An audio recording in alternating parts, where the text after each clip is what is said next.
Ilimi mai inganci yana samuwa ne daga makaranta mai inganci wadda ta tanadi ƙwararrun malamai da kuma kayan aiki. To in dai haka ne kuma jaraba SM College of Nursing Sciences da ke nan birnin Katsina. SM College of Nursing Sciences shahararren makarantar koyon kimiyyar aikin unguwar zoma ce wato Nursing Sciences.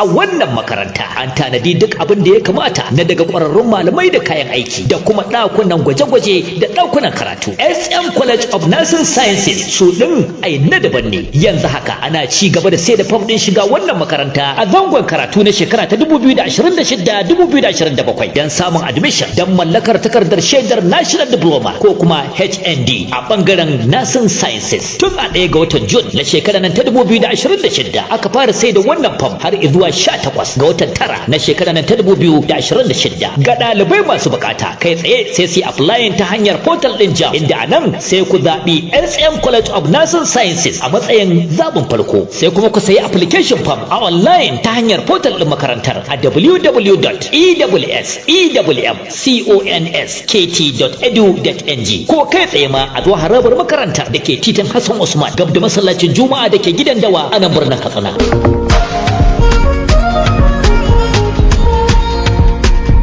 Akwai jarabawa ta musamman haɗi da ganawa da ɗaliban da suka samu damar apply a ranar 19 da 20 ga watan 9 watan Satumba na shekarar ta 2026. Don ƙarin bayani a kira 0800-65-20-46-50 ko a 0800-32-64-02-40 ko kai tsaye a duba su a www.ewwmconskt.edu.ng. SM College of Nursing Sciences su ɗin ai na daban ne.